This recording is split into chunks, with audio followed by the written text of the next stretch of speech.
Thanks, Betsy. So as Betsy was saying, I'm a registered dietitian with the Pancreas Biliary team. I've been lucky to be working with this team for the past 5 months. It's been a great experience, as Jane and Wendy mentioned. It's a great team, and I've enjoyed working with the patient population. I also see patients on the inpatient side, and Betsy was asking about my credentials. So I am a registered dietitian. I'm also certified in nutrition support, which is enteral and parenteral nutrition. So we'll just talk about nutrition for the next few minutes. So why is nutrition important? It's important for every person, whether you're sick or not, just because nutrients are needed for your body to function properly, for every cell and organ of the body to function, including your pancreas. Anytime you have a chronic disease, your needs for protein and calories are higher for weight maintenance. So that's why it's extremely important for patients with chronic pancreatitis. When your body is working properly and you're eating the right nutrients, you're going to just feel well overall and have energy. So one of the big questions is there a diet for chronic pancreatitis? And there's not. There's not a one-size-fits-all diet for chronic pancreatitis. There's lots of research on acute pancreatitis, but not for chronic pancreatitis. There's been some talk on low-fat diets for pancreatitis, which works for patients to a degree. But a lot of the patients we see have chronic pain, and that makes them just lose their appetite, which makes them lose weight as well. So sometimes a low-fat diet is not all we can do for patients. We find that small frequent meals, up to 6 or 8 meals a day, work well for some patients when they're not hungry or they're nauseated. We definitely know that alcohol is not allowed in the chronic pancreatitis diet. We encourage patients to stay hydrated. Some of our patients have to depend on using pancreatic enzymes to be able to maintain their weight and absorb their nutrients. Because due to pancreatitis, the talk that Betsy gave earlier, a lot of the pancreatic cells are damaged and are not working properly to excrete the enzymes that the body needs to digest and absorb foods. And if patients are losing weight, that's when we want to see them in our clinic and have them talk to me or the doctor to see if there's other things that we can do as far as nutrition that can be more aggressive so they can maintain their weight. So the way I divided this presentation was I'm just going to list the problems that we see in chronic pancreatitis and some of the tips, the nutrition tips that I can give them so that we can maintain our weight and just get all the nutrients that you need for the body to work as best as they can. So when there's a lot of chronic pain, of course, you don't feel like eating or doing much. So then you're not eating as many meals as you would need and meeting all your calorie and protein needs. Also, you can experience a lot of nausea and vomiting, weight loss and malnutrition, pancreatic insufficiency, which means that there's not enough enzymes for the body to absorb and digest foods properly. And some patients can also present with diabetes. So what we recommend for patients with poor appetite are small, frequent meals. This means up to 6 or 8 mini meals a day instead of 3 big meals. 3 big meals is not a realistic goal for most patients. I recommend that patients plan their meals with their favorite foods, just because when you're not hungry or nauseated, you definitely don't want to see things that you don't like. To prioritize to eat protein first or eat the most nutrition foods first, because usually the beginning of a meal is when you're going to be able to get the most bites in. Also drink beverages after a meal instead of before or during the meal, because I don't want patients to be full on liquids, especially if it's empty calories, and we'll talk about that in a minute. So this is what 6 or 8 small meals a day would look like. And I know that this may not be realistic for a lot of patients when they're definitely not hungry and they're nauseated and they're vomiting. But I love visuals, and I find that most of our patients love those too. And I just wanted to show patients how to get enough protein in a day. So I always tell patients, make sure that those mini meals have some sort of protein. So that's just an example. So when patients have poor appetites, I tell them avoid non-nutritious beverages, and this means coffee, tea, colas, foods that have sometimes a lot of calories but don't have any protein. Avoid empty calories like chips, candy, that may taste good but are giving you no protein and no vitamins and minerals. I also encourage patients to increase the variety of the foods that they eat so they're getting a good amount of vitamins and minerals again. To make food preparation an easy task. There's nothing wrong with some prepared meals as long as they're giving you some nutrition. Know that when patients are feeling tired and sick, it's not easy to get up and cook.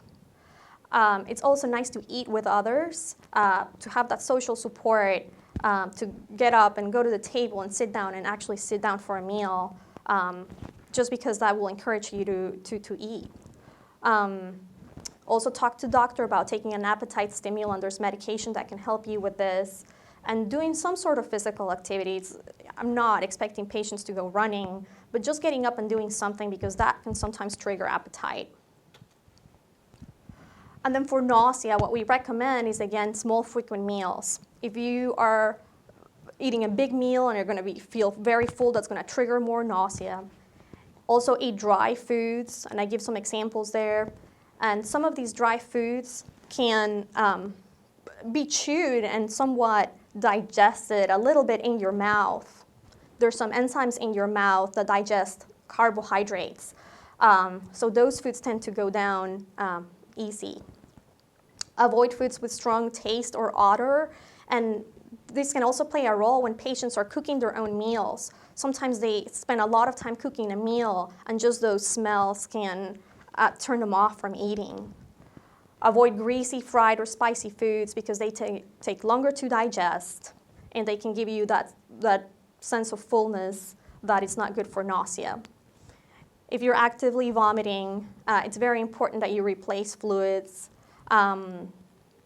For days when patients have flares or are just really, really sick, then I do sometimes recommend just do your best, and if all you can do is it's full liquids, then it's okay. Also, there's other things other than medication for nausea, like ginger candy. I had a patient recently told me that he had found these chewable ginger candy that worked better than Sofran, and he loved them. Lollipops. There's a variety of things that you can do for nausea, taking small sips at a time of juice or whatnot that help people deal with this. If you're dealing with weight loss, we can discuss a high-calorie, high-protein diet. There's ways of eating small, frequent meals and adding certain ingredients to it so that you can boost that caloric content to meals. I love recommending nutritional supplements in between meals, and I list some examples that can add extra calories and protein. A lot of times it's easier to drink calories than eat them when patients are feeling sick. Instead of drinking low-calorie drinks like we talked about before that provide no nutrition, like coffee, tea, colas, I'd rather have patients drink milk or shakes or smoothies instead of what I mentioned before. Using whole milk cheese, whole milk yogurt, butter, oil, cheese spreads, nut butters, ice cream as calorie boosters. And this can sometimes seem counterintuitive because patients have been told for so long to avoid fat. But when patients are losing a great deal of weight, they are using pancreatic enzymes and they're chronically malnourished, we have to find a way to bring the nutrition back. And then malnutrition. For patients to be malnourished, they can look well-nourished. They don't have to look underweight, but they can still be malnourished because they're not absorbing and getting all the right amount of protein or vitamins or minerals. They tend to be chronically malnourished when they have chronic pancreatitis because their needs for calories and protein are higher. And also they have poor appetites, they have nausea, diarrhea, and that pancreatic insufficiency that is not letting them absorb all the nutrients that their body needs. Some key nutrients, as I mentioned before, are protein. Protein can be found in most animal products like dairy, meats, poultry, seafood, soy products, legumes like beans and lentils, and some nutritional supplements like Boost, Ensure, Carnation, Instant Breakfast, etc. Vitamin D tends to be low in our patient population, same with iron and zinc. And we come to our clinic, we are monitoring these and recommending supplements as needed. And then for pancreatic insufficiency, I ask a lot of questions to patients so that they can tell me if they can recognize any of these symptoms, like diarrhea or bulky, greasy, oily, and foul-smelling stools, weight loss despite good food intake. I have a lot of patients tell me, I'm having just a great appetite and eating anything inside, but they are still losing weight or not able to gain weight despite this. So that's when we suspect that there's pancreatic insufficiency.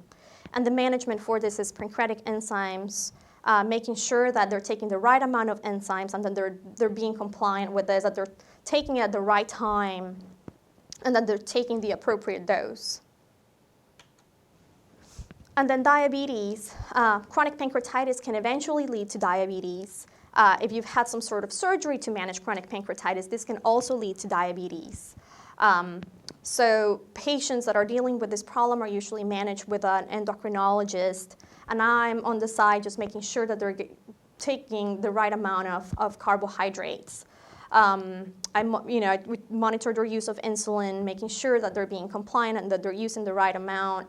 And back in the day, for patients with diabetes, they would tell them, don't eat any sugars or carbohydrates, but that has changed. Carbohydrates are the main source of energy for our bodies, especially for our brains. So we want to make sure that you are eating them, they're good for you, but that you're eating them in the right amount. And poorly managed diabetes can lead to weight loss, which is something we definitely want to prevent in our patients. It also has other complications such as neuropathy, kidney disease, gastroparesis. It can damage your eyes, and other issues as well. And this is just a reminder, for our patients, just the overall well-being. Nutrition is just one component. And sometimes we feel like I'm forcing calories and protein and supplements on patients, but I also try to remind them that meals should be pleasant and should be a time where you are sitting on the table with your loved ones and not in front of the TV. That's just very, very important to have that brain connection with your stomach and knowing when you're full and knowing when you're hungry. Getting good sleep. It's very, very important to keep your energy level. Having some lighter physical activity can help again, to just make you a little hungrier and just kind of maybe distract you from pain. As Jane and Wendy were talking before, very important to stop smoking and keep your appointments with other care providers. And this is important because, I rely on patients keeping their appointments with endocrine medicine and with mental health just to make sure that they're being compliant and overall are healthy. And just very important to also seek emotional support or therapy if needed. Thank you. Any questions?